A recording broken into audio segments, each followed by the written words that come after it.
sweet. On that note, then, I suppose we really ought to talk about the main event of the feature film this evening, which is Boris FX. So let me just kind of give a little bit of... and if anybody's got any questions for Renee about Boris FX or about, her work or anything like that, then let me know and I will certainly pass them on. But yeah. So... Like Renee mentioned, she's been working for Boris FX for just over a year now. And those of you that don't know, I'll just bring it up on screen here. It is a very powerful post-production tool that is... it's been in the movie industry for... How long, Renee? Like Boris FX has not just optics. 30 years. 30 years. Okay. 30 years. Okay. Yeah. So Boris FX wrote the first plugin ever for Premiere. Okay. Yeah. So I'm just looking at the website now and just going on the regular Boris FX. I mean, it looks pretty damn intense, right? It's pretty. You got some wire mesh stuff like CGI. It's wild. But Boris FX also have this plugin called or standalone called Optics, which is kind of more geared to us, right, as photographers. And how long has Optics been a thing? 5 years, just over 5 years. Okay, it's been a while. So I found it a month after it launched. Actually, from Earth Oliver sent it over to me. He's like, dude. Oh, Earth Oliver, yeah, bless him. Yeah, I haven't heard it in a while. Yeah. He was like, you got to check this out. Okay. And I was like, okay, sure, like whatever. And then I opened it, and it's the only plugin that lit me up the same way discovering Photoshop the first time did. Okay. It's the only plugin to do it. Like most other plugins, there's like one or two things where I'm just like, yep, I need you for that one specific task, and then we move on. True. Okay. But Optics, I saw like potential for images that like I knew in order to do it the other way was either extremely hard or impossible. Okay. And I was just like, this is bananas. And so I was hooked. Like I just bought it like right away that first month, and I've been using it since then. And then last year they sent me an email out of the blue, and they said, hey, we know you love optics, you wanna come work for us? And I was like, peak looking after mom and cancer and stuff, and I was like, you know what, this is a perfect time to not be a freelancer right now. Like, true. I'll try it. Sure, whatever. Like let's see where this goes. And because I've always had like an interest in software. Like I've done a lot of consulting for companies over the years. I've done lots for Photoshop and other companies. I've done a lot of hardware consulting for like Intel and Razer computers and so on and so forth. Like on and on and on and on and on. Like I've worked a lot in tech over the years. As a consultant. And so I was just like, well, I've never been in charge of like a program before. Like, sure, let's just see where this goes. Like, keeping in mind, I've only worked for myself for the last 20 years. So like, Godspeed to you. So what's the elevator pitch on it then? Like, who is Boris FX for? Because it seems, because we were just looking at some images then when you were chatting, and like you've got like the you've got the Terminator 2 being like models being made into the looking more realistic with atmosphere and sparks, and then you've got a girl, like a sci-fi girl, being turned into like a Ghost in the Shell kind of picture and that sort of stuff. So like super powerful, but like who is this for though? Yeah, so basically, Boris FX Optics is the first and only plugin that is actually cinema level tools for photographers. So everything else is like emulating cinematic tools, whereas these are the exact same engines that are used in AAA films that are used for photographers. Okay. So like the tools that we invented for Lord of the Rings, for The Matrix, for Minority Report, for Oppenheimer, all those tools exist in optics for photographers, the ones that are relevant anyways. And so this is like, it's an incredible, this is one thing. So it is an incredible color grading tool, but admittedly everything is an incredible color grading tool these days, right? Like great color grading is now the new minimum standard in my opinion. True. Right? But these are made for the cinematic photographer in mind. But then on top of that, there's all of these other amazing effects. So the thing is that we do a lot of things and we do all of them really well. The only thing that we struggle with is because we do so many things is organizing it. So on the stream here, I think a year or so ago, before you reached out, I kind of downloaded the free trial and we opened it up here on the stream, and it's like, Jesus Christ! It's a completely different UI, right? Yeah. I need a PhD just to do anything. Yeah. So it is like, so the thing that is hard for optics users, new users anyways, is that Photoshop and Lightroom have a cultural legacy in them that Optics doesn't have. Optics is So 5 years true. old, So true. right? And so everybody knows someone who knows someone who knows Photoshop and Lightroom, Yeah. even on like the most basic of level. But Optics is new.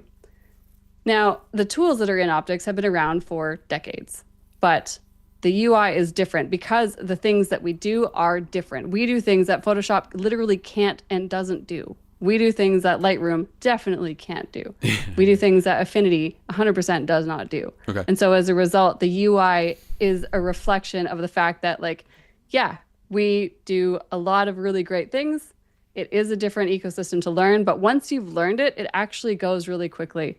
But it is like there is a shock that I notice with most people when they open it where they're just like, I don't understand. And I'm like, that's okay. That's what I'm here Yeah. for. Yeah. I Yeah. will help this make sense to you because Yeah.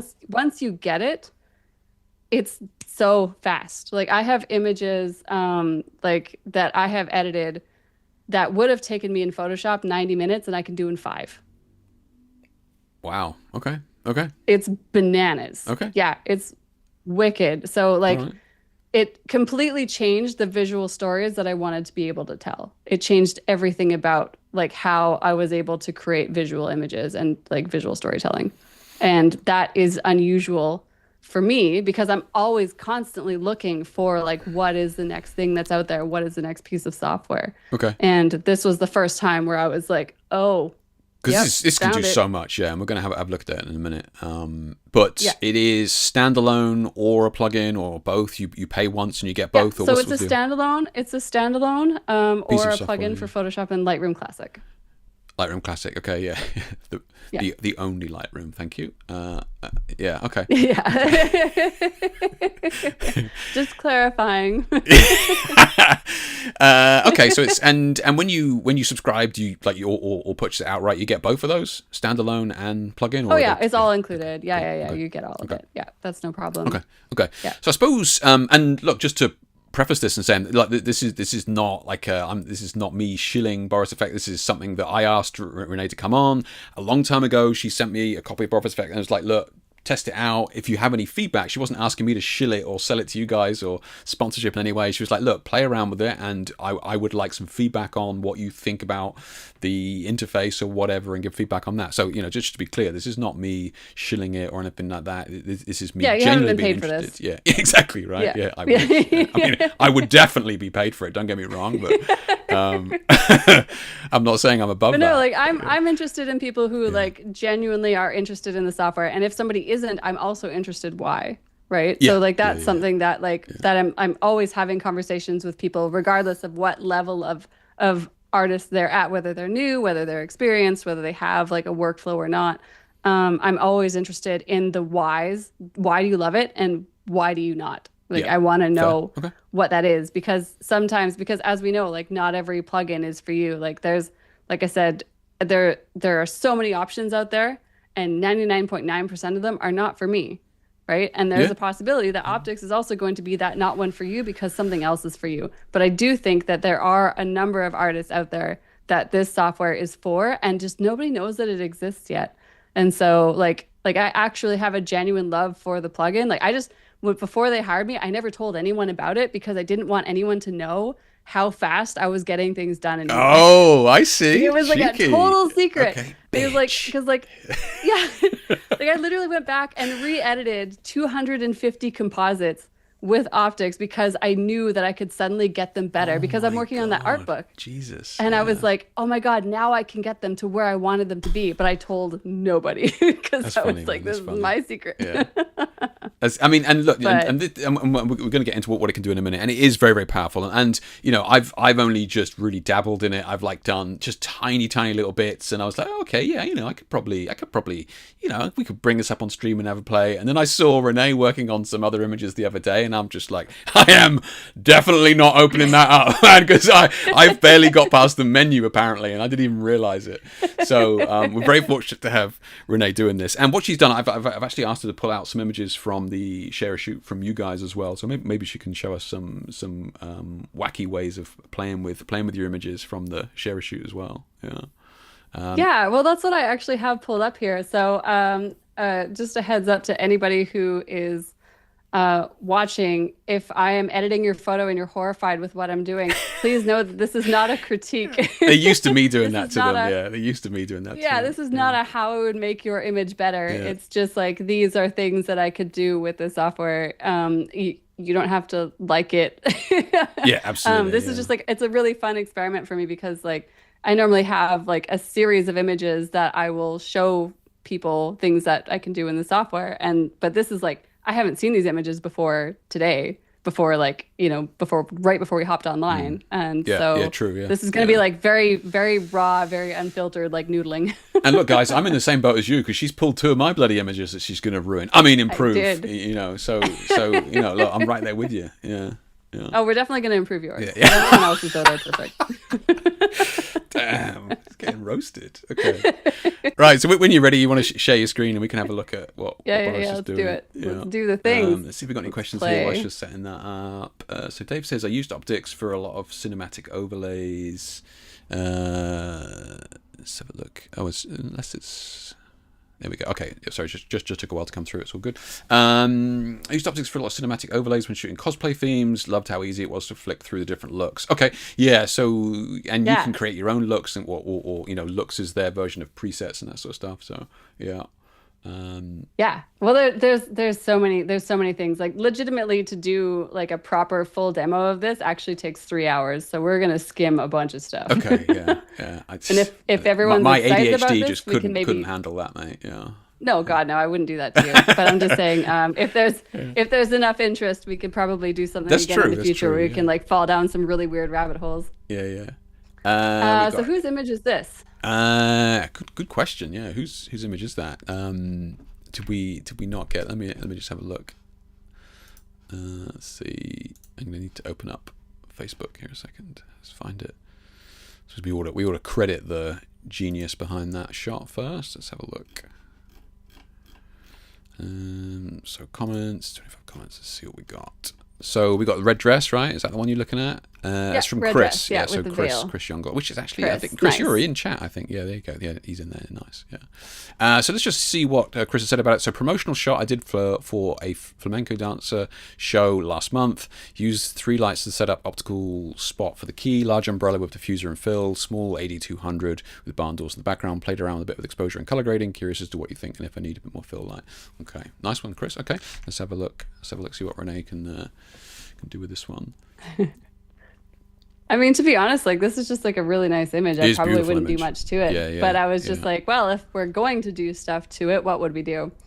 So I always duplicate the layer and I convert it to a smart object. So what the smart object means is that we can go back and forth into optics after we set the settings and we can adjust from there. So we're going to go to filter and optics. And again, I have not practiced this. So this is completely, you're going to see the squirrels in my brain going like bing, bing, bing, bing.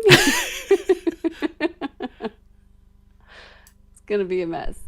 Alrighty, I'm going to say apply previous filters. I'm going to say no. So just a heads up. So first off, I'm working in the advanced workspace. This is the default workspace.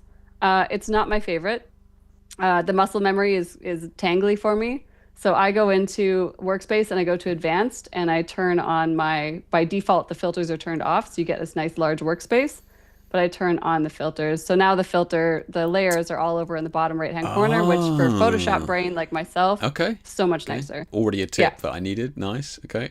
Yeah. Yeah. The other thing we can do is we can like reorganize all of these. If you were ever the type that like can't handle this organization, but you just want to move things around to what you like. And then we can also hit wrap filters here so that you don't have to scroll forever to the left and right. You can just wrap them around. Okay. Now, if we were to look at this and I'm like, okay, what would I do? I probably would go into, there's this light category here, and this is the gobo category. And the gobo category is like really pretty. There are over 888 gobos in here. And when we release the next version of the software, I created another 75. So for 2026, there's going to be another 75 gobos showing up. But for kicks and grins, let's try this one. And let's do something. Again, this is not a critique of your beautiful work. I'm just like experimenting here, being like, what can we do? So let's try something like that. And right now, so I can change the blend mode from add to screen to subtract. So I can make these shadows if I wanted to. And then add is obviously the more contrasty version, and screen is less contrasty. Oh, nice. Okay. I Yeah. can Subtle. adjust, Yeah. yeah, I can adjust the brightness. I can adjust the blur because if we zoom in on this, and this is an image I took off of Facebook, but the background here is quite sharp. So obviously I'm probably not going to blur this gobo too much, Yeah. but I will make it a little bit softer. So let's just try that. Now I want to do an easy mask. So this is the masking tools here on the bottom right, and easy mask is my best friend forever. So basically we're going to left mouse click and get the green lines where we want it, and we're going to right mouse click the red where we don't want it. And I'm basically just going to hit enter that quickly. And if we hit M on the keyboard, we can see the mask that it spit out. Okay, hang on a second. And it's basically No. yeah. That's just black magic. What's okay? What are you doing there? So you've just masked out by. Yeah. Can you do that again? So you Yeah. just painted. Yeah, 100%. Super Yeah, so roughly easy on mask there. is the best thing ever. I'm going to use it a lot today. So it's just this tool here. So we have Yeah. all these different masking tools. Yeah. And just so you know, Easy Mask was created long before AI. So this is just old school math. Okay. So Yeah. Easy Mask, Yeah. right? And then we can make the brush size bigger or smaller using the brackets on the keyboard, same as Photoshop. Yeah. And I will left mouse click to get the green where I want it, right? So that just wherever you want your effect, and then right mouse click where you don't want it. way. And then just enter. And then we hit M on the keyboard and we can see like, That's okay, well, I wild, kind of, man. That's crazy. maybe I don't want it here. So Yeah. let's hit enter again and then hit M on the keyboard. And now we have that beautiful Okay. fall off. Oh, I see what you've done. Yeah. And Okay. like, You masked it. Yeah. Okay. That makes sense. yeah. Kept it off there So in like, the what if we background. added that red in or something like that? Or like maybe we wanted to change it. Let's add some textury things. Patterns. I don't know. Let's see. We can also sort everything here. So let's go to textures and let's see if we can find maybe that one. That one works. So I can make this bigger. So now it's going across the whole image, and I'm literally just paying attention to the background. So right now it's all over the stairs, which I don't want. So I'm going to go back into here and I'm going to just be like, no, I don't want you on the stairs, but I definitely want you there. So we're going to hit enter again and go back. There we go. Okay. What if I made this ad a little bit brighter? And then we blur this a little bit, give it some nice dappling. Okay, so right here we can see it's bleeding over here. So I'm just going to go here and be like, nope. Please go away. And Enter. remember, guys, Renee just grabbed this image from Facebook. It's not like she's dealing with like Facebook. a high res Yeah. image there or anything like that. So yeah. Oh yeah, this is as low res as it gets. Yeah. Yeah. So yeah, so now I just like really quickly have this added. Okay. So this is But so this is kind of interesting because, like, you know, obviously all the fancy adverts that you see on the main Boris FX page is like crazy graphics and wild sparks and lightning and that sort of stuff. But you can so use Boris FX just to add a little bit of depth and interest to a subtle. shot without it dominating like the image at all, which is really cool. Yeah. Yeah, exactly. And so what's also fun here is there's a displacement slider. So I can displace this. I can use the displacement mapping so that it responds to the texture image data.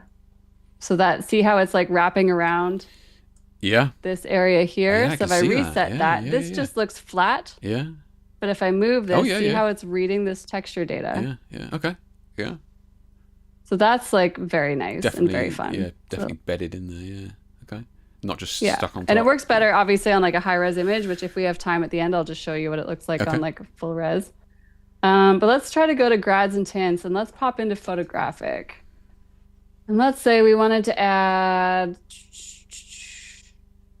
let's see here. I mean, that pale yellow looks pretty good. Right. The Let's try this. Amelie green and red vibe. Yeah. Now, the nice thing that I love about this is that there's a Okay. preserve highlights slider. Okay. Yeah. So what this is doing is this is still allowing for the color to go across the image, but it's preserving the luminance qualities of your highlights. And then I can do exposure compensation because I'm worried that that's making it a little bit dark. Let's see. Let's find a different one. I think that 3 yellow is the nicest. So if I reset these settings to here, this is what this looks like. And if we look at the highlights on the skin, this just looks like I have a color on a soft light blending mode, right? Yeah, yeah, yeah. And then if I take preserve highlights all the way down, it's just yellow over an image, right? But if I take preserve highlights and I turn this up and then I take exposure compensation, look at how beautiful and warm those red tones are, but without sacrificing the luminance quality of her skin. Interesting. Yeah, okay. Yeah, I can see that. Okay. Yeah, yeah. Yeah. Yeah. Yeah. So that's really pretty. So if we compare this side by side. Yeah. Yeah. Yeah, definitely. Okay. Hey, you're pretty good at this. You might want to think about. Just saying. I'm just guessing here. 100%. All right. So let's do one more thing to this. Let's go to our diffusion and blurs, and let's go to our mist filters. I love the mist filters. They're so beautiful. Yeah. So these mist filters were made to manufacturer's spec with Tiffin. Oh, so really? these will perfectly replicate exactly what Tiffin's black mist filter looks like digitally. No way. Perfectly. Yeah. Huh. Okay. Yeah, it's Clever. ridiculous. Clever. Okay. So, yeah. And then I can let's turn up the saturation a little bit, get those reds popping a little bit more. Because if I turn this off and I turn this off, it's not that interesting. I mean, obviously it's interesting, but I mean, from an editing standpoint, it's so if we go from here to here. Yeah, yeah, yeah. Right? This is starting to take on a more painterly effect. And it's just so fast to get there as well. This is That's starting what's to look like a crazy. painting. Yeah. Yeah, exactly. And like I said, this is fully unrehearsed. Yeah, true, yeah. So if we go from here, let's add one more thing. I don't know how this is going to look on an image that I took from Facebook, but okay, that looks terrible, but that is okay. So we're going to turn this down and turn this down, turn this down. And I'm going to take the detail layer, I'm going to drag it underneath the mist layer. And then if I take this, so I can compare these 2 layers side by side. And obviously I don't want to make her look old because that's what often these detail sliders will do. Okay, so just 2 seconds there, Renee. So she, on the right-hand side there with these layers that you've got these 4 little squares next to the thumbnail. Yeah. So you've got the eyeball, which is either on or off. What else have we got there? Yeah, so basically what we have here, these are the view and compare. So I can compare these 2 layers side by side if I wanted to, or I can compare this layer side by side. I can compare each one independently if I want to. Yeah, that's cool. Yeah, and so that's and then this is the layer visibility here.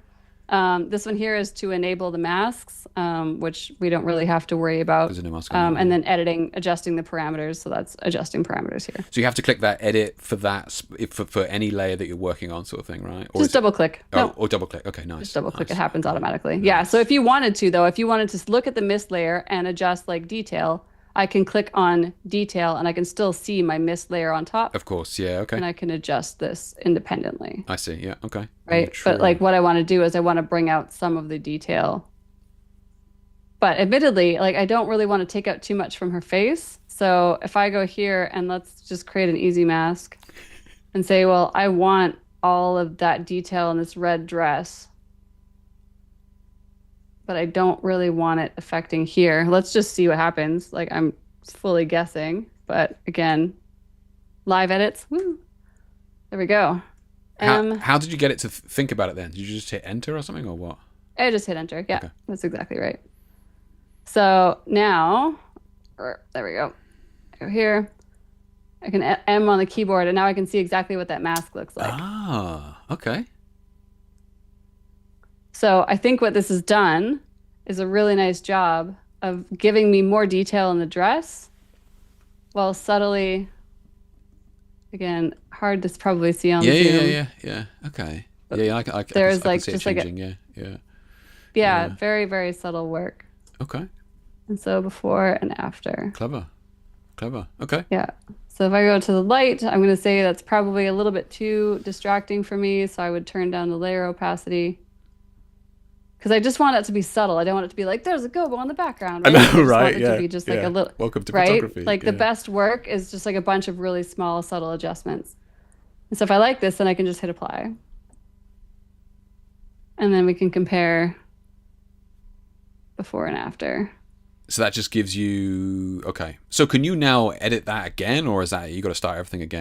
Yeah. So I can just basically double click on optics here on the right-hand side. And you can only do that if you've made it a smart object beforehand?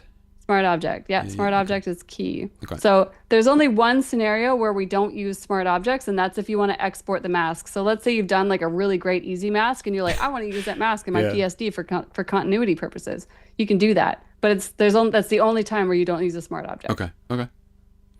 So here it says, do you want to apply previous filters and masks? I'm going to say yes, and then all my stuff shows up. Ah, nice. Okay, cool. Yeah. Yeah. And then that would be the same if you opened up, let's say Chris had another shot that was almost identical to this. He wanted the same thing. You could, if you opened up optics again, it would give you that prompt. Yeah. So I'll just duplicate this layer, convert this to a smart object. And then I can go into filter, Boris FX, optics. And it's going to ask me, do I want to apply the previous filters and masks? And if you don't remember what you did the last time you opened optics, it's like kind of a gamble. Oh, true. Yeah. What was I working on?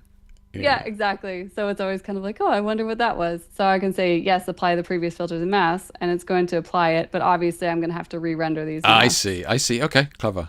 Yeah. All right. Yeah. So this is a cracking image, by the way. Whose is this one? This is great. Yeah. I feel kind of bad opening these up in Chantal. Photoshop, being like, yeah. Shot for an album cover, apparently. It's a collection of images. I used really? Beauty Dish, Neo, Pro behind, variety of gel colors, umbrella in front. So we got a mix of flash and LED in here. Misfired, love this is a misfired. Wow, this is it. This is creativity. This is it. This is the mistake. This is what I'm talking about. This is it. This is the album cover that was it. a mistake. Edited in Photoshop, skin working in Photo. Got most of the camera and then a bit of a punch. Would love to hear your thoughts. Can improve it. Yeah, this is awesome, Chantal. Yeah, this is awesome. Yeah, this is really good. This is great. Yeah. This is so awesome. These buggers give me a run for my money every Monday. I dread turning them on, see what amazing work they've trying to show me up with. Yeah.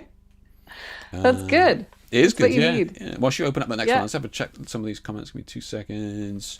So Chris was saying about, the image that you were just working on with the red dress, he says, I originally hoped to include gobos during the shoot, but the ambient light in the studio was so terrible, I never could see them, and it was taking too much time to test, adjust, and repeat. So that's kind of interesting. So he was actually trying to do that on the day of the shoot, trying to do what you were doing there, but for whatever reason, like the lighting in the environment, he couldn't make it work with the kit that he had. So this is cool, right? So you're able to go, right, well, I couldn't do it on the day, but I can now come back and actually play with it after the fact. Yeah, so that's weird, man. What's really fun, what's really fun about this is that you can load your own gobos. So if you have like a specific texture that you're looking for, just load up a black and white PNG. You can literally just hit browse and load your own. If the 4,500 ones that there aren't good enough for you. Okay. Yeah, that's exactly right. I mean, I made 75 more for 2026 because I was like, we need better. Well, not better, different. We have different. Because the things that I love for gobos are not necessarily in here. And I was like, well, I'm in charge of the program now, so I wonder if anyone else is going to like these.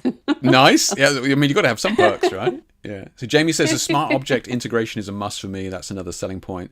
Yeah, that does look good, yeah. This is professional software made for professionals by professionals. Like, this is made for artists by artists. So, this is 100% made with everything in mind that we can change and modify everything that's in here. I'm glad just talking about the terrible images on Meta. So Sterling says, wonderful to see an expert using this software. The interface is not as intuitive for me, so very helpful. Sterling, isn't it? Right? I'm 100% there with you, because already Renee's brought the layers and stuff down to the right, where I had them over on the left there, fumbling through it. So yeah, even little things like that, super useful to see everything explained. Yeah, well, we do also have an Optics Essentials course, which everybody should watch and it's really fast. Each video is like 2 minutes or less. And there's like 13 of them. It'll take you no time at all. Wow. She's directing that at me, by the way, not you guys. Yeah. Yes.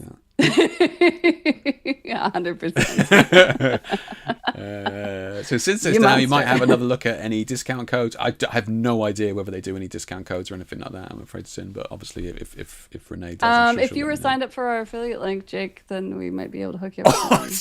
Another burn. Okay, yeah. So we'll see if you can get you a code. See if we can get you a code. Yeah. Figure you out. We'll figure you out for sure. So Tina says, wish I knew about this software before I bought all the extra gobos. Yeah, true, right? Yeah, could have saved yourself some money on some real gobos and just done the software, yeah.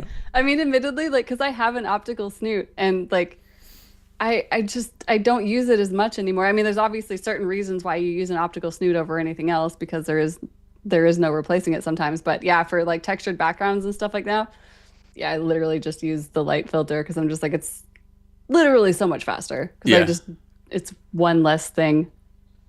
Yeah, gotcha.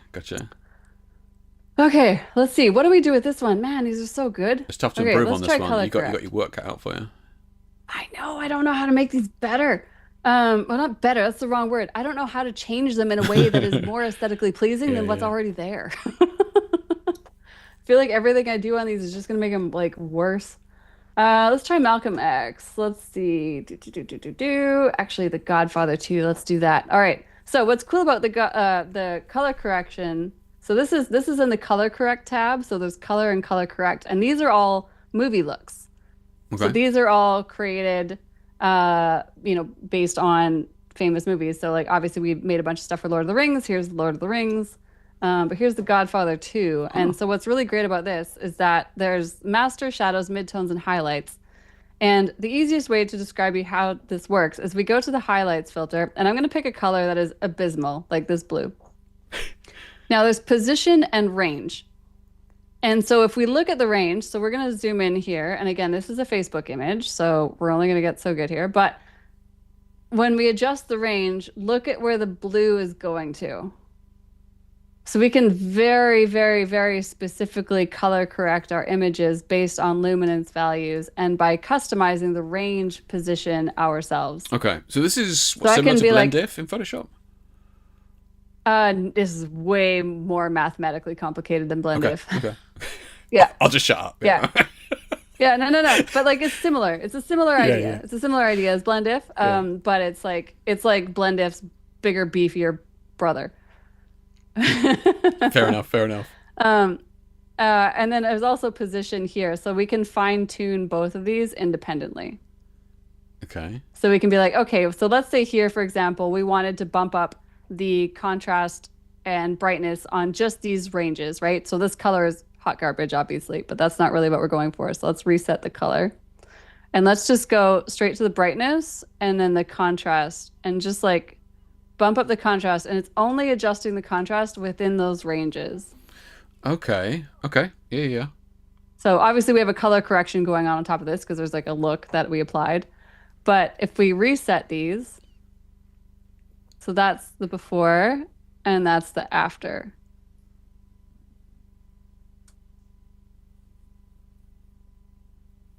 Okay. But because we can adjust the range, we can decide exactly how far. So when we move it quickly, you can see where that image data is coming from. Yeah. Right? So we can very, very, very easily and beautifully make the specular highlights and the luminance values in the skin more luminous. Like they have more shape. They have more depth, more like specular highlights that are only in specific areas. Because like I hate dodge and burning. It's like my least favorite thing. I hate it. But here I can just pick my range. I can pick my range of the position and the range and then adjust the brightness and contrast in those two specific areas. And I can create those effects that normally I would have to go in and dodge and burn. Wow. Okay. So this is like, I mean, because obviously dodge and burn is very not precise, right? It's just you painting with a brush. So this is, okay, interesting. So this is obviously going to be very precise. Yeah. Very, very, very, very precise. So, and then I can also turn up like the saturation a little bit on it if I wanted to, right? Yeah. And I could like do just like the tiniest little bit of color correction, although again, it's already perfectly color corrected. So it's not much I can do there. If we put up my images, then I'd be like, all right, we got so much to fix. Let's go. But I mean, like if we wanted to create like a little bit of separation, I could add like a tiny little bit of magenta and green into those highlights. And then I can go down here into the shadows, for example. And again, I'm going to pick a color that's awful. So here I can see all of the range information that's selected right now if I was to manipulate the color and the contrast. And I can adjust this. So now I see it's only where that awful blue is, right? These Yeah. are the areas that I'm going to be affecting by color and contrast. So if I reset this awful color and I go, well, obviously I don't want to increase the brightness too much because that looks really good the way it is. But I could increase the contrast a tiny bit. Could maybe muck with the gamma, although the gamma probably looks pretty good as is. But let's go to the cyans. So see what's happening here in those tones, Okay. Yeah. Yeah. right? Oh, I So if see. I'm going to add like Yeah. a little bit of red, So you're really targeting the that color little grade bit of into blue. a specific part or brightness, or in this, or in this. Luminance value. Yeah, Yeah. that's exactly right. Yeah. Yeah. Yeah. So again, Without any just like annoying really quickly we masking. go from Yeah. there. Without any masking. That's exactly right. Yeah. And then I would just like reduce the opacity of the layer overall. Okay. And then we have from there to there.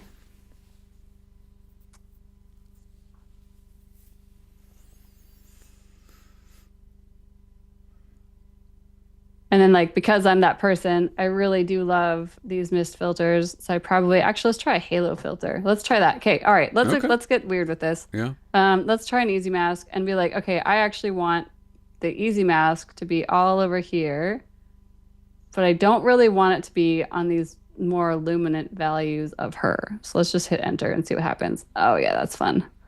Okay, let's refresh that a little bit. Enter. So that's what our mask looks like. Okay. So it knows that you're trying to go for the luminance value with that. That's interesting. Yeah. And then so now if we turn that on and off, Oh yeah. Yeah. Yeah. Yeah. right? Yeah. And Perfect. so now what we have is this like really, Really creamy background now. if It's we put nice. them, yeah. Yeah. Like I don't know if I would do much more to this because it is just like it's just really nice. Yeah. Yeah. No, Like, that's fine. Yeah. I mean, because that yeah. was useful to look at how you can adjust the color of a luminance. Really like that. It's cool. Yeah. Yeah. Yeah. Like maybe we can let's see. What if we try like a green and then we like so the other thing that's nice is we can drag masks. So I can just like drag this mask up here onto photographic. Okay. You just drag it up there and it knows. So Okay. Cool. yeah, click and drag. Yeah. And so now I have this like really nice green. See, that's nice. Yeah. Although I feel like he's watching it and he's like, you're losing all of the color detail that I put in the top. That was so much work. And I'm like, yeah, let's make it green. But yeah, Yeah, that's cool. again, Yeah, like, yeah. Yeah, I mean, look, like I just said, it doesn't, you don't need to use this thing like a sledgehammer, right? You can just come in here yeah, and tweak the subtle, tonal, and tones and colors. It's fine. subtle. Yeah, it's Yeah, got that stuff. Yeah. yeah. Um, Yeah, that's the biggest thing that I always tell people. I'm like, yeah, like all of these effects, like they look really heavy-handed, but if we don't make them look really obvious what's going on, then you're not going to know what the effect does, right? Like you have I to be able know, to look right? at it, Yeah. Because like you were saying, you can't like really and see on see stream, it. and you're right, you probably can't, but in the actual image, you'd be able to see it as well. Yeah. Yeah. Yeah, yeah. Like I don't know if this It's is showing all up about on all the stream, little but things adding up to make a big difference, right? yeah, that's exactly it. Yeah, it's lots and lots and lots of like really tiny little steps. So Chris says here, could you save a TIFF file with the data intact with a smart object to adjust later? Oh yeah, So 100%. Yes. okay. So what you're saying is once you save this out, that whenever you double click that layer again, it's going to open up and do the same thing. It'll load up. Yeah, it'll always open up. And then you basically just say, do I want to apply the previous filters and masks? And you say yes, because you're opening from a smart object. I will say on top of The that, other you thing can that just save as a look, right? Yeah. That's exactly it. That's exactly what I was going to say. So there's two things that you can do. So we're going to say yes, save the previous filters and masks. So there's two things that can happen. One of them is like, let's say, for example, with photographic, we wanted to pick our own color. So let's say we wanted to pick like a more luminant green, something that wasn't quite so dark as the other one, and we hit OK. And it's preserve highlights and exposure compensation are there. What we can do is we can save this. Same thing if we go into color correct or any of the other effects where there's a bunch of adjustments, you can save that specific preset. So we can go create custom preset with that little piece of paper. Photographic, let's call this green Jake Hicks. Oh my God, My can't type. favorite color. Jesus. You knew, Renee. Yeah, green. Love it. So we're gonna call this green Jake Hicks. Now, green Jake Hicks now is going to exist in this, and this everything is listed alphabetically. The other thing that we can do is we can save all of these steps as a preset itself. So it's as called a look. And so basically you just go File, Save Setup, and we're gonna call this Jake Demo and go Save. And then I want to import it. And we go File, Import. We go Jake. I have so many of these made. I have hundreds. And then it's gonna ask add or replace or add to existing looks. And I'm gonna go say add.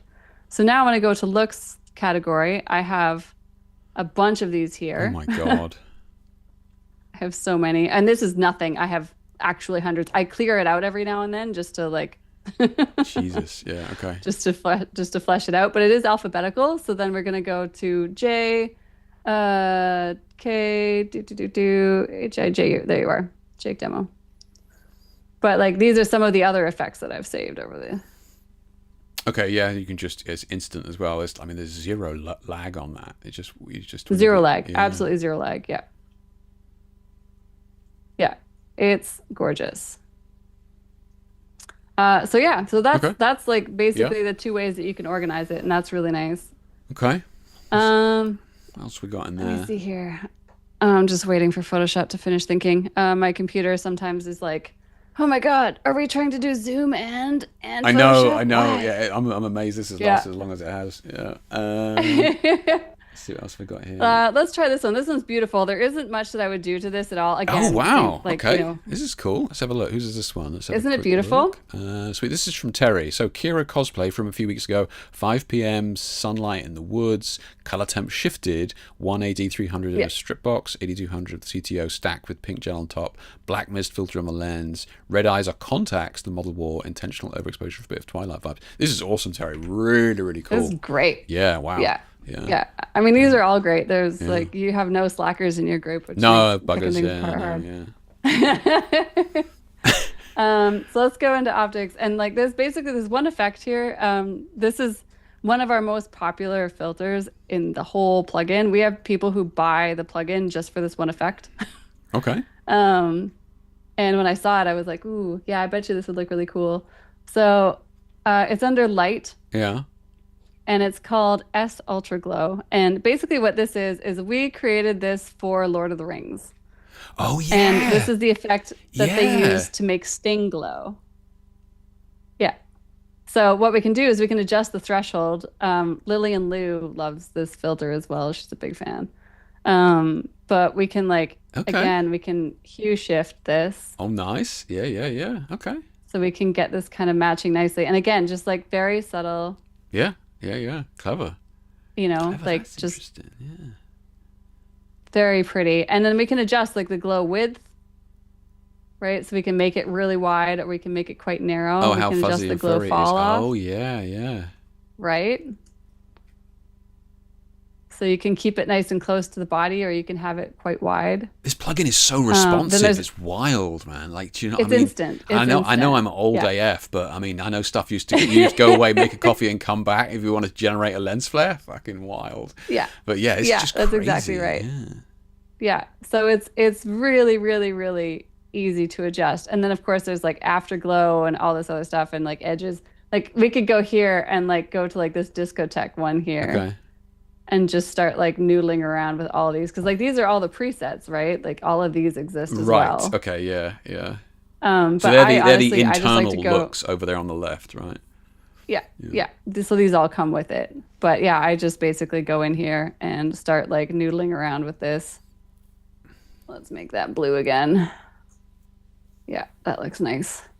So yeah, that's pretty much what I would do to that one. I think the only other thing that you could do if you really wanted to get weird with it, which again, this image doesn't really call for, but like, let's just do it anyways. Yeah, yeah, yeah. There's this thing here called particle illusion.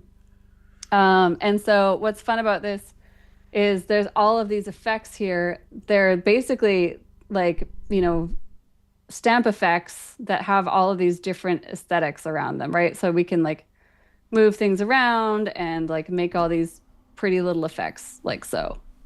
Again, hard on a JPEG saved off of Facebook, but Yeah, that's yeah, okay. yeah. But what's really fun is that in the 2025 version of the software, we decided to make like one of the most advanced brush systems that exists. And we were just like, well, we have all these things. Let's do some cool stuff with it. So let's take this like dot energy trail thing, and we could just pull this brush kind of to where I want it. What? Yeah. And then we can like move it. The thing that's fun about this is that this runs on a timeline here on the right-hand side. Oh. So we can adjust exactly where we want it. Oh. Interesting. Yeah, it gets like really nerdy. And then like you can just like click through all of these different Oh, the trail that you effects. made. Yeah, yeah. Okay. Yeah, because you made a path. Path. Yeah, yeah. True. Yeah, in real time. Yeah. Yeah. Wild. Yeah. So it's like it's super nerdy and it's very niche, but I love it. Oh, clever. And what's Yeah, they've really got the light fun is trails like and right stuff. now, Yeah. because it's on top of Ultra Glow, but we want it to glow, we can just click and drag it down and then put it on underneath Ultra Glow, and now all of a sudden it's glowing. Oh, with the trail. Yeah, gotcha. Yeah, true. Yeah, yeah, Yeah. yeah, Yeah. Yeah. yeah. So yeah, I could just like make this glittery like Gotcha. fairy Okay. thing. That's clever, like Yeah. physically drawing it in, and you can, yeah, then it actually has a timeline on the right there. That's nuts. Yeah, yeah. Yeah. Timeline is up here. I mean, there's lots of parameters here that you can play with. This is the most GPU intensive part of optics is the particle I illusion could see that. I system. could see it was just like, please stop. Yeah. Yeah, yeah, especially while doing zoom. But here we can like change the color really easily. So again, we can make this like a nice pink or something like that to go with her eyes. Nice. Okay. But Yeah. yeah, Just so quick so though, isn't all it? of That's what I those, mean. Like to get, like to do all these things, it's just so quick, instantaneous, just straight in there. yeah, Yeah. yeah, exactly. So then Yeah. we can go to apply. Um, and then again, I don't think the sparkles need to be there, but I know, but yeah, it's just I you, can you just you're like just showing an effect. Yeah, yeah, yeah, yeah. yeah. But I think like the glow is really soft and pretty on it. It's like before and The glow after. is definitely subtle enough that yeah, it doesn't look out of place at all. Yeah, it's nice. Yeah. Yeah. Yeah, and like basically like it works really ultra glow works beautifully when you're shooting with a black mist filter already.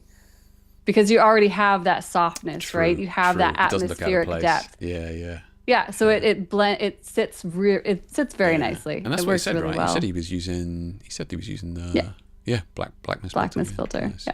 Yeah, Yeah. yeah.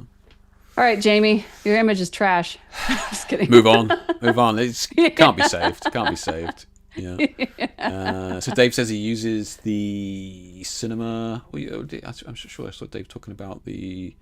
I use the movie looks so many times for my pole shoot bookings. Love the looks for these. Okay, so he's saying he's using the movie looks in there as well. Yeah. Nice. Yeah, I Yeah. love the movie looks are awesome. My favorite thing to do is going into the movie looks and then just turning up the saturation. I will leave everything the same and just be like, bam, saturation up, and I'm like, Okay. oh, so Okay. nice, so nice. Yeah, like I know it's funny because like with movies with cinema, the default is for there to be like some desaturation, but in photography, cinematic photography, it is often more saturated than less saturated. So the rules for cinematic portraiture and cinematography are similar but not the same.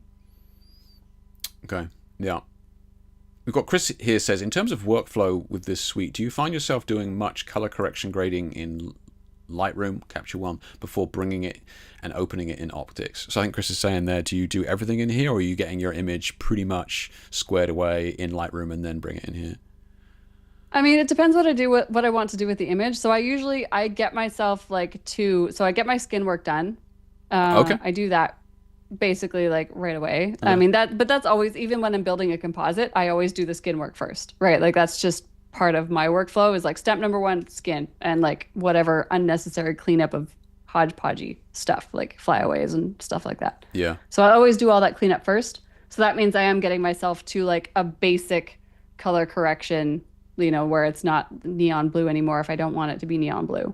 And then from there, I take it into optics. Okay. Okay. Yeah.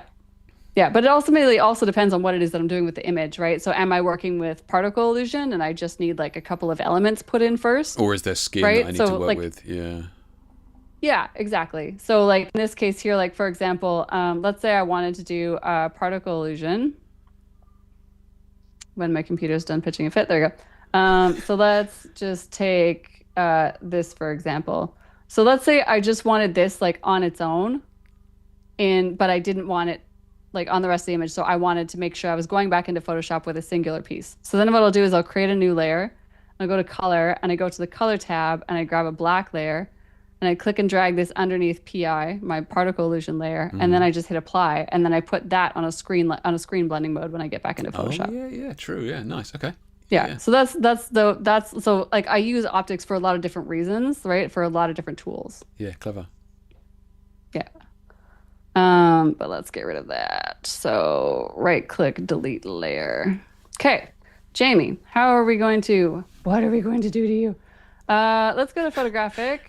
Oh, mate, job done. Save. Yeah.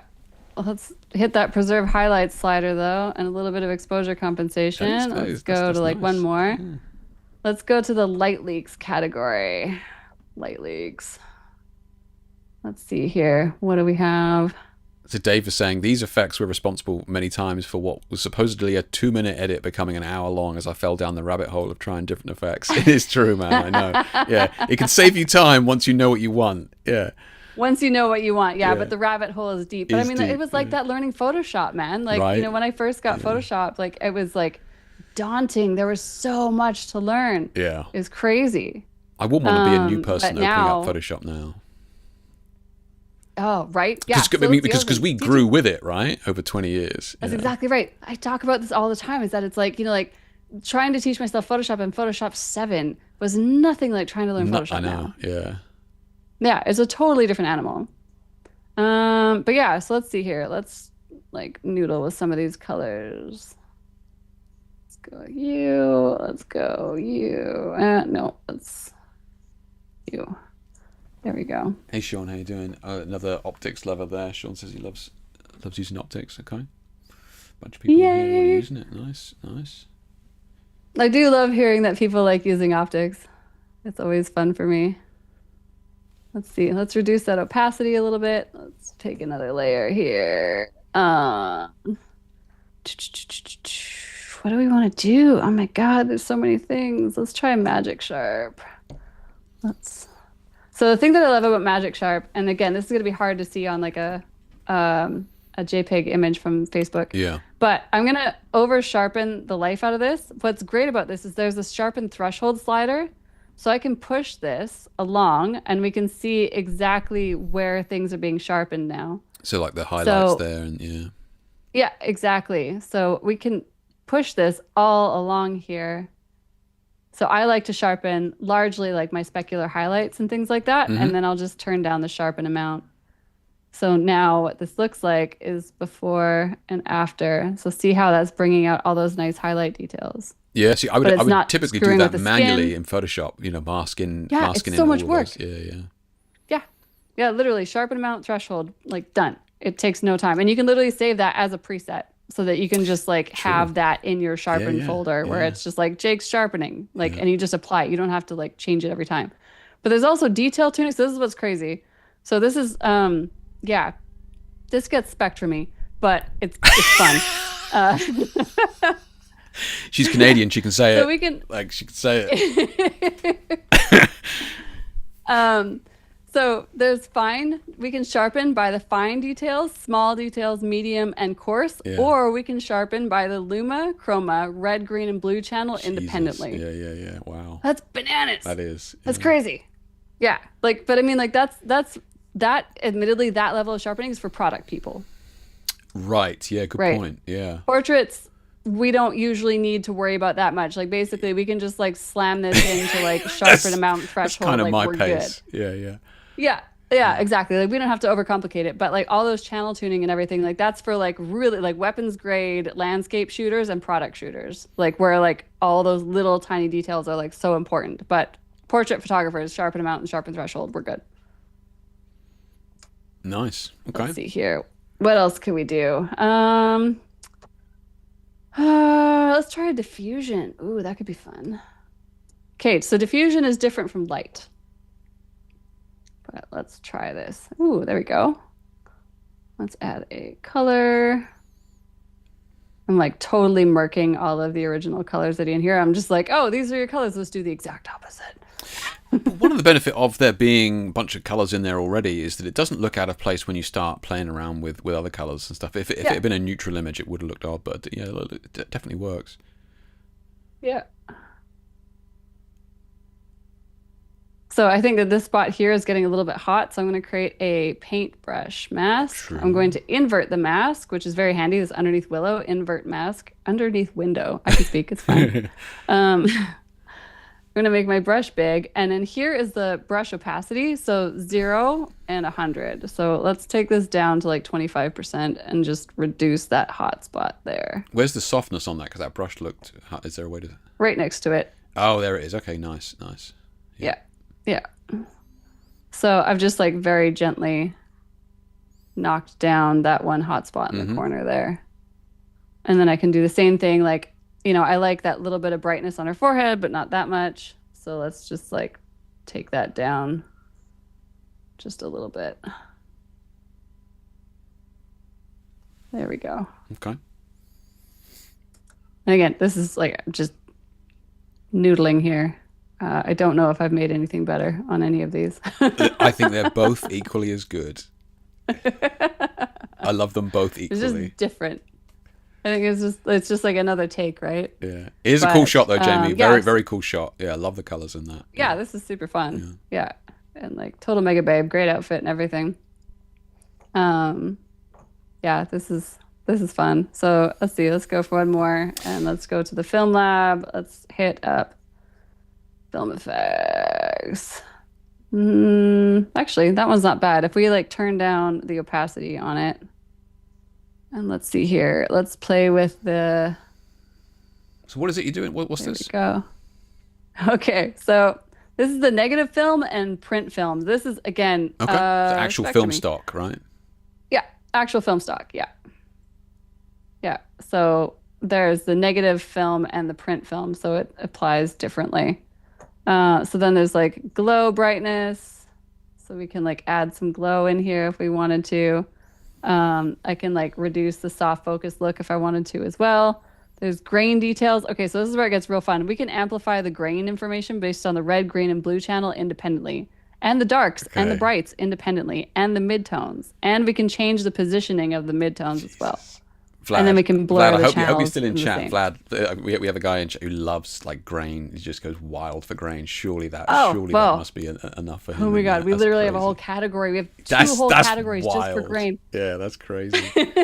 That's nuts. Yeah, so like if we go into let me see here. I don't use it as often as I should. There it is. So it's grain and ultra grain. So I saw for those the two grain ones lovers, before. Yeah. there are two. Yeah. So S ultra grain, here we have the exact replica of the Canon EOS C300 noise profile. Okay. EOS R5 noise profile. Yeah. Yeah.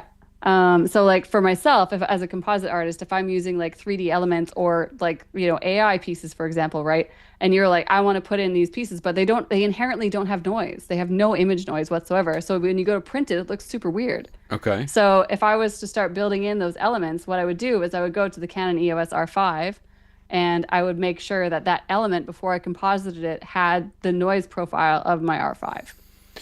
So that once it goes to print, everything looks the same. Interesting. Okay. Yeah. Yeah, because like Okay. if you're just seeing it on Instagram, no one's gonna ever notice, No, right? But like right. I know. my client work prints big, right? Like Yeah. the largest print I've done was like the back of the Smug Mug stage at in New York, Yeah. and it was like 60 by 40 feet, Holy and shit. it was huge, Yeah. and it was a composite. I was terrified. It was like one of the hardest composites masking jobs I've ever done in my life, and I like ran up to the stage and I looked at it and I was like, oh my God, it's perfect. Thank God. Okay. Yeah. Because if Nice. there's a mistake, it's gonna be so obvious. So It's the back of the stage. yeah, Everyone's gonna right? see it. Yeah. That's nuts. Right? It would 60 be by the 40 worst is nightmare. huge. Yeah. 60 by 40 feet, huge. It was Yeah. massive. So yeah. So anyways, these noise profiles are extremely handy. They're beautiful. They print gorgeous. And then like these are just like some more. Again, these are all like film words. If you don't come from a film background, you're just like, oh, random numbers. Just leave it at random numbers. You don't need to know what they are. It's fine. But again, everything here, the parameters are different Yeah, if you want to go of what you deep, can it's definitely change. there. Yeah, for sure. Yeah. Yeah, exactly, Yeah. exactly. Like Highlights, this midtones, program is, shadows. Yeah, everything's in there. Yeah. yeah, it's wild. So like this Yeah. program was legitimately made for the people who opened up Photoshop and went, "Oh, yes," as opposed to the people who opened up Photoshop and went, "Oh, no," right? Like Yeah. optics is the same kind of brain. Like if you opened up Photoshop and you were like, "All I see is possibilities," optics has like a similar vibe. But yeah, like admittedly, if I was to completely color shift this Yeah. to exact opposite colors, Yeah. Yeah. Okay, so Jamie, we've been what I doing would do. some subtle bits here. Well, I guess we did have the fairy glitter trail a minute ago, but yeah. Yeah. Okay. You Oh wanna yeah, do some yeah, like wild yeah, stuff? yeah. I want to see what we can do with this one. Yeah, yeah. Awesome. Let's just have a look. This is so let's have a look. Who shot this one?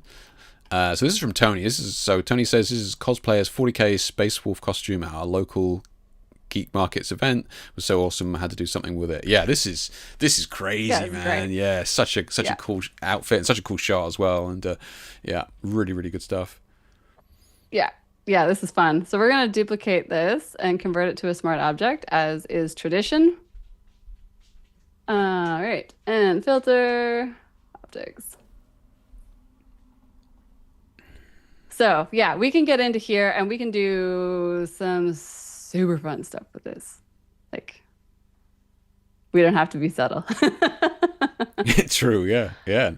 Not with this one. All right. So first things first, let's go to there's a smoke and fog category. And this is going to be harder because of our background. Actually, first things first, no idea. Hold on. Let's go to high contrast. And let's say like here, but let's mask out our subject. So I'm going to say, well, I want it on the background because I want this to be just like a little bit darker.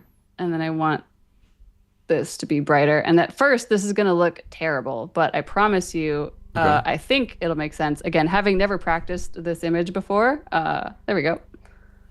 Okay. Kapow. Okay. Okay. Okay, now, all right, that's our high contrast layer. And let's see.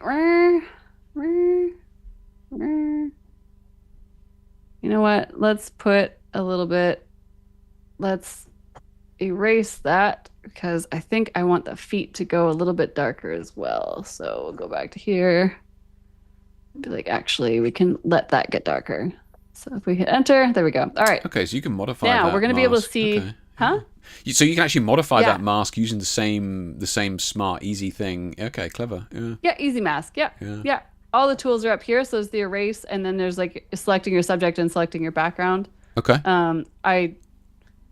I just say painting the foreground. It's just where you want it and where you don't want it. Green is where you want it. Red is where you don't. Gotcha. So anyway, so now we're going to create a new layer and we're going to go to diffusion and blurs. We're going to go to smoke and fog. And so let's pick the steamy one here. And this runs on a timeline. Oh, whoa. Yeah. So like we can say like, well, I don't really want all that smoke in front of their face. So So kind let's of try wait. moving the timeline. Yeah, yeah. And then we can also move the coherence as well. There we go. So that cleared out in front of the face. And then we can change the color as well. So let's try like there.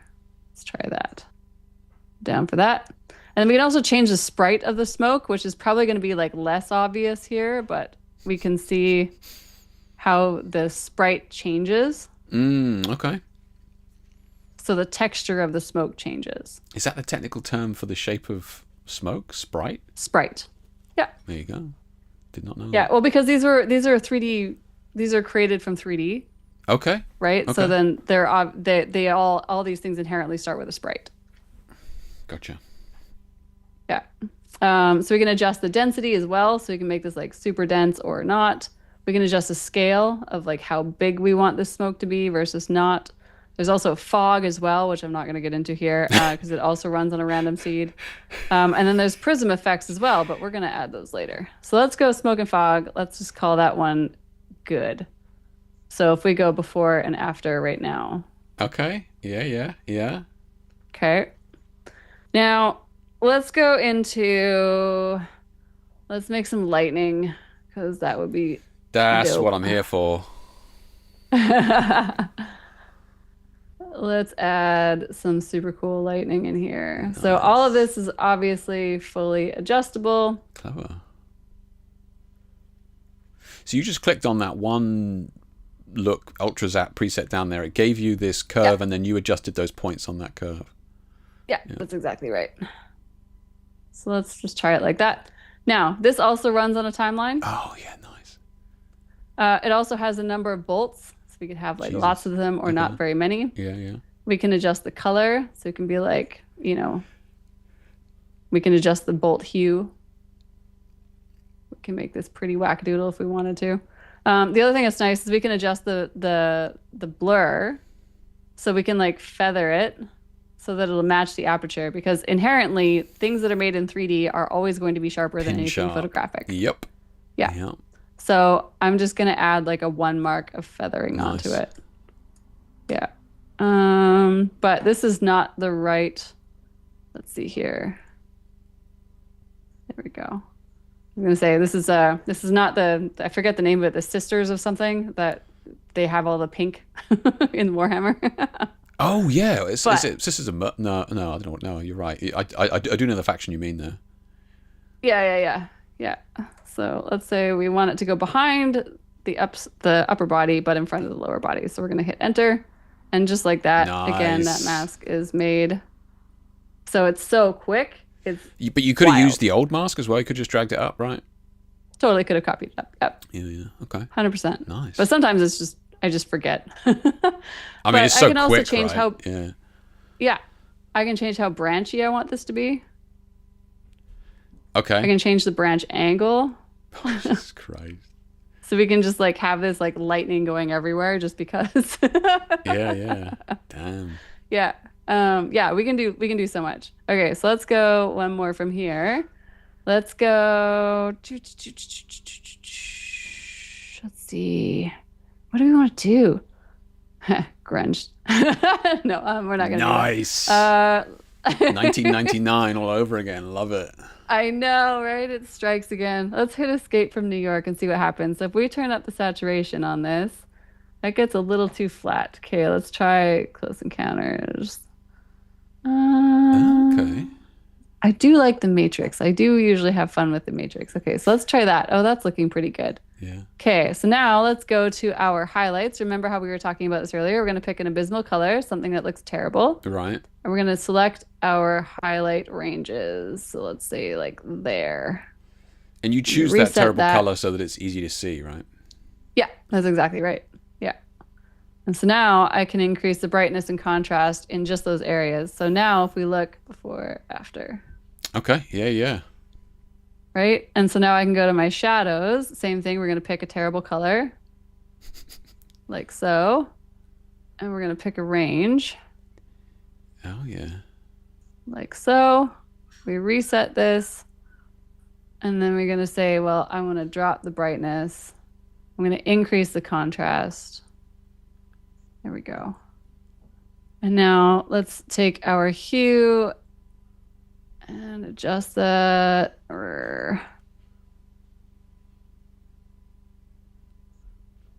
Let's go to our shadows.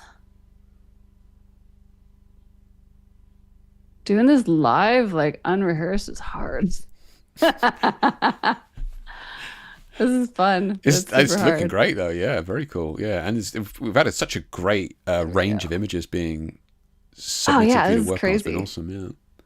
Yeah. This is super fun. And let's try.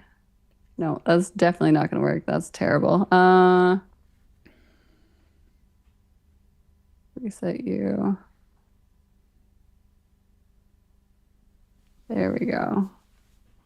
That's what we're looking for.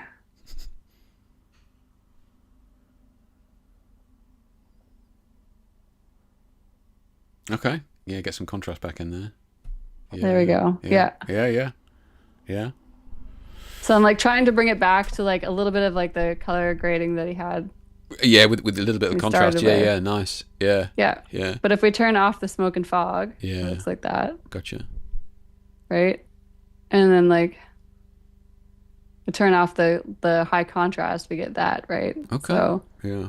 but just like so quickly, and then like let's go back into image and let's go to detail, and let's obviously turn that way down. Oh But man, early 2000s HDR portraits. Love that. yeah. But I mean, like, if we look at like, cause like these cosplayers, they put so much work into these I was details. So we just want to make when sure you that added they that get, contrast and that outfit just popped, man. It's just so yeah, incredibly detailed. It's nuts. Yeah, yeah, Dave was saying the yeah. same Like thing. they put Yeah, so much work into these. it's Like we want to be able to show it off, incredible right? So I outfit. don't want to hide it Yeah, behind a whole bunch of the effects. smoke. But I Yeah, also don't, just yeah, yeah. yeah. But I also don't want to like, we want this to look like a completed image. We want this to look like a piece of art that this person is going to, because they put hundreds of hours into Yeah. these costumes, right? So like you want to bring out that little bit of detail. But yeah, that's probably where I would go with that one. I Yeah, mean, it's cool. Okay. realistically. I think it shows a great mix, right, in terms of adding the like really crazy effects that we would kind of see from a movie or something like that, and you also showed us some very subtle effects that people looking at the image wouldn't know that anything had been done to it, and then hopefully people looking at this would go, "Huh, I think something's been done to that," you know. Yeah, yeah, exactly. I mean, what's really fun is if we go to Ultrazap, you'll see like some very familiar names here, like Swamp Thing and like Palpatine, and Okay. remember how I said that we make stuff for movies? Yeah.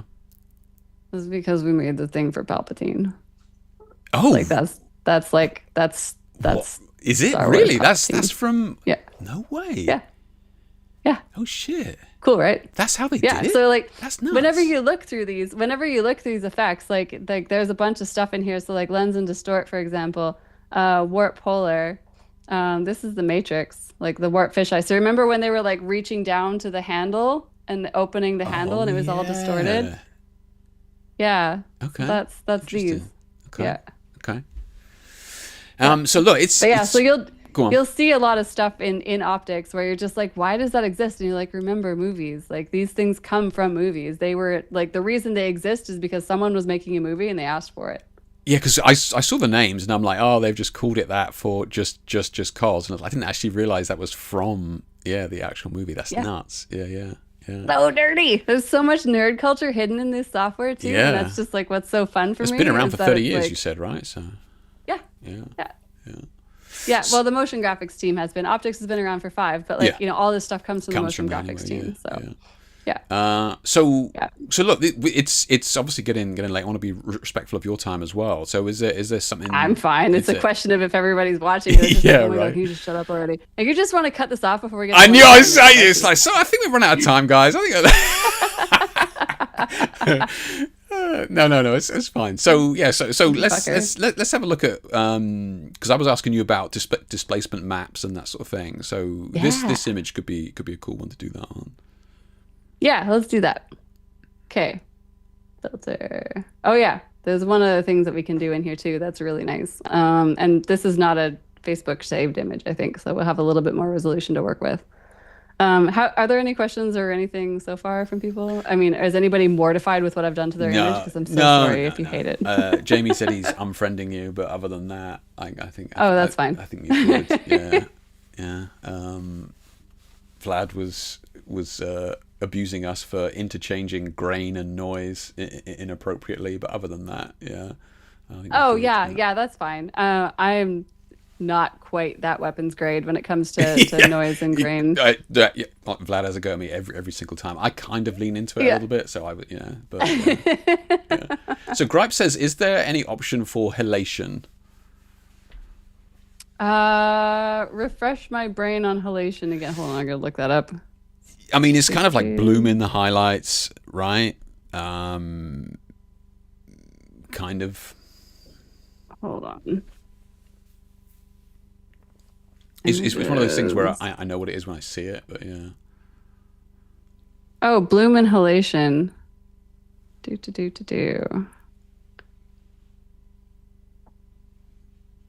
I'm just looking it up right now because it's not too often I get out nerded in the questions, and that's fun for me. Oh, okay. Yeah. Yeah, so The best bet for all of that stuff is going to be in here in fog and frost and halo and mist and net and silk. Those are probably where a lot of those halation effects are going to live. So what I would probably would do is start combining like fog and then create a new layer and then go into, where is it? I often lose it. This is the downside. There it is, chromatic aberration. I think I think as well, to Grap's point there, is there any option for halation as to what you are looking to kind of achieve with it? If you're going for I want to make halation like a vintage lens, like analog style lens type thing, then I think there's a couple of ways that you can go about doing that as well. There's a bunch of different ways that you can like skin a cat, as it were. Like the chromatic aberration and the fog filters would probably treat you well, but also like in the film lab. In the film lab, I would probably spend a bunch of time in like the bleach bypass, film damage, S effect, and looks. The looks category would probably also you would find a bunch of things in here, like sunset, for example, would probably treat you quite well. Yeah. So like if we just like, that's the sunset effect all on its own. Okay. So it has that little bit of a glow and everything that you're looking for, as well as like, yeah. We can definitely take that offline. So Vlad's given the explanation here, and he's spot on with this. So halation is something that happens to the film when light bounces from the plastic back, or like the plastic back of the camera into the layer of film, so it gets that red bloom around the highlights. Yeah, you're absolutely right, Vlad. Well done. Yeah. So it's like the cine bloom style where you get that red fringing. Yeah. Well done, Vlad. Yeah, that's it. Yeah, you nailed it. Yeah. So then that would be here with the chromatic aberration sliders for sure. I found some fog to get that bloom. Yeah, I found some luck with that chromatic aberration to give the edges this kind of shift, as it were. Worked pretty well. Yeah, the chromatic aberration sliders are gorgeous. I actually rarely get the chance to demo them because like most people just don't care. Like, I'm trying to get rid of it. I'm like, oh, but it looks so good. No, right? Yeah. And we're all going back to it. Yeah, and we can like customize it here. Like we can just move it around like wherever we want it. Like however much and however little you want. I've played a little bit with that, and it does a really good job of shifting it from a centralized point. So it's not just like shifting the whole layer like you would do in Photoshop. It is kind of treating it as in it's coming from a lens, so it gets more dramatic. You can dictate where it gets more dramatic towards the edges and that sort of stuff as well, which is very cool. Yeah, that's exactly right. Yeah, again, like with everything, it's all fully customizable. So it's wicked fun. Okay, so if I go delete there, somewhere fog. Okay, so let's go to light again, and let's go to here, and let's go to foliage. And let's take you. All right. Now let's move this around. We're just going to put this again just onto the background. I'm going to give this a nice blue color because I want to kind of match it a little bit with the environment that's going on. So like nice and subtle, right? It looks like she has rabbit ears right now. There we go. Let's try that. All right. And we just want this on the background. Again, Easy Mask is like my best friend forever. I love Easy Mask. Put you back there and some over here, and then not on the face and not on the skin. And we go enter. And so now we have like very subtle. Okay. There we go. And then I'm just going to use the displacement mapping just to gently affect it here. So I can see there's a little bit of effect was showing up on the tank top, so we're just going to get rid of that. Again, I can just hit M on my keyboard and see exactly what the mask looks like, which is insane. Look at that mask. Just like off of one little swipe. Yeah, like literally 2 seconds, literally. Yeah, and like we could refine this ad nauseum if we wanted to, or just the image doesn't call for it, so I don't need to, right? Like, so this is what I love about it, is that like, all of these masks, like they look so organic. Like that's something that like, with Photoshop, we can just like select the subject and we get like a perfectly cut out person, but it's not really necessarily taking in everything else that's going on in the image. Yeah. So that's why like I love the Easy Mask tool so much, because it's just